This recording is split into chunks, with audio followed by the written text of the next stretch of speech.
What is up, Marvel Geeks, and welcome back to the Geek Man Cave, and welcome back to the Infinity Collection. Today we're going to recreate Loki's Scepter from Marvel's Avengers. So if you're new to this series, guys, I'm trying to create every single Infinity item seen in the MCU, the Marvel Cinematic Universe. As we know, these are building up, this story is building up through a variety of different Marvel films, building up to this massive conclusion in Avengers Infinity War next May in cinemas. So, to get ready for that, guys, I've always wanted the Infinity Gauntlet as a centerpiece and a cosplay item for my man cave. As you can see, I'm a big Marvel fan and I like to showcase my love of Marvel in this area.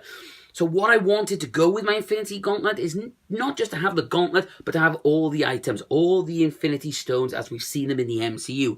As almost like a throwback to all the films and all that build up towards this brilliant epic battle.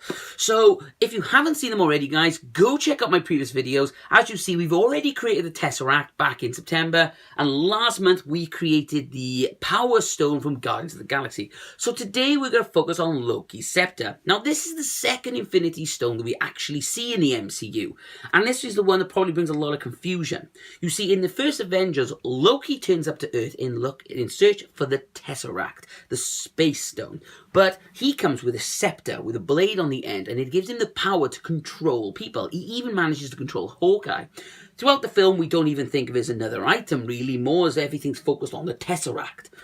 Later, though, in Avengers Age of Ultron, we find out that hidden inside the scepter is the Mind Stone. So, at the moment, the Mind Stone sits in Vision's forehead. Now, as much as I like Paul Bettany, I don't want to sculpt of his head sitting on my desk. So to make it stand out with the collection, I'm going to recreate it as Loki's Scepter, as we see when he's captured by S.H.I.E.L.D. and he's on the helicarrier, because I like the way that it sits on that display unit. It almost looks like it should be displayed with the other Infinity items, almost in like Odin's vault. It'd look really cool like that. So I'm going to be building the base as well. But what I really need to get this shape, and to get it cheap, I was looking at a lot of wooden axes because it kind of has the same kind of shape. But then it dawned on me it was Halloween, and when I went to my local shop, boom, look what I picked up for £2. A plastic axe, and if you look, it's the same kind of shape as the scepter, which is perfect. So what we're going to be doing, guys, nice easy build, probably less than £10 to make altogether, and that's including getting your glue sticks and all that. We're going to take that top off of this. There we go, don't need that. This is our base. We're going to use basic foam board to create those blades to go up the top and the side. Then we're going to use a softer foam to give it some detailing around the actual scepter part.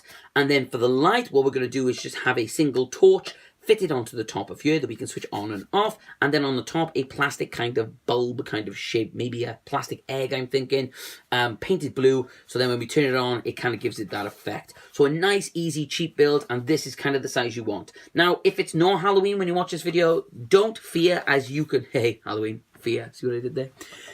Don't worry, because you can pick these up on Amazon, on eBay, and any fancy dress shop for really cheap. But you want to get a nice, decent size, and we're looking for that curved base shape to give it that real scepter kind of look. So without further ado, guys, let's go build Loki's staff.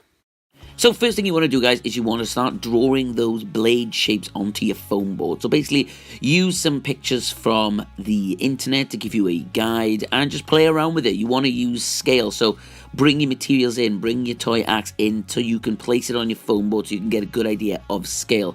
You're going to need several pieces to do this, and draw around the bulb and use your items, like I said, so you can get an idea of where things will fit on. Now, for the top part, where the stone is kept, I found this little tiny plastic jar in Watt for about £1. And basically what I'm going to be doing is painting the inside with a mixture of blue and white acrylic paint. This will give the effect then when the light turns on, it should have a scattered kind of effect. You don't want it to be neat, you don't want to cover all of it, you want it to look almost messy, because that way you'll be able to give a better effect. Then all I'm doing, guys, now the soft foam has been stuck onto the axe, I'm just taping with some duct tape a small torch. Now remember to leave a gap so you can turn it on. Unfortunately for me, the only torch I could find for this build has a light switch at the bottom, so I have to tape it straight on, and I've got to have a little gap. However, if you can find the torch as the switch on the side, that would probably be better for your build, because then you can get rid of that little gap. But guys, I'm leaving a little gap so I can turn it on and off. And to cover up the tape, I'm going to use an old top of a funnel to cover up the tape to give it a more rigid look. So once you've hot glued all the pieces together, you've got your basic shape. Play around with it, guys, until you are happy. As you can see, I'm really happy with how the blade looks. You can see the hard foam board really gives that blade effect, and by adding the soft foam to the bottom part of the axe, I filled in that detail so it doesn't just look like a handle. But all we have to do now, guys, is give it a paint job. And as you can see, when I turn the button on, you'll see that the light will work, and you'll see that scattered effect I said about the paint. So let's just switch it on. There we go. Can you see? It gives it that kind of mystic kind of scepter kind of magical effect. So without further ado, let's get it painted and see the final reveal.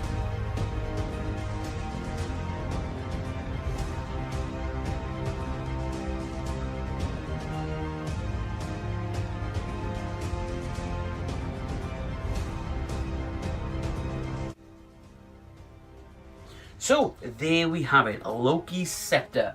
Really happy with how this turned out, guys. The scale is really, really nice. It goes nice with the rest of the set. As you can see, the paint is dried now, sealing in that foam. And what I've done as well, I've added some screws just to some key parts, just to make that kind of metal-y kind of style work out. I really like how the light as well works with that paint. Really nice build. I'm going to have mine on my wall. But there's no reason why you couldn't make a cool little stand for this. So, that's 3 Infinity Stones down, guys. 3 to go. So, next month I'm going to be tackling the Ether, a liquid-based stone. That's going to be interesting. I'm thinking of creating like a housing kind of carry case like they have at the end of the Thor Dark World film. So I hope you've enjoyed this video, guys. If you want to see more on the Infinity Stone collection or all things Geek Man Cave, hit that... Actually... You will hit that subscribe button. And remember, guys, it's your cave, your rules, and I'll see you next.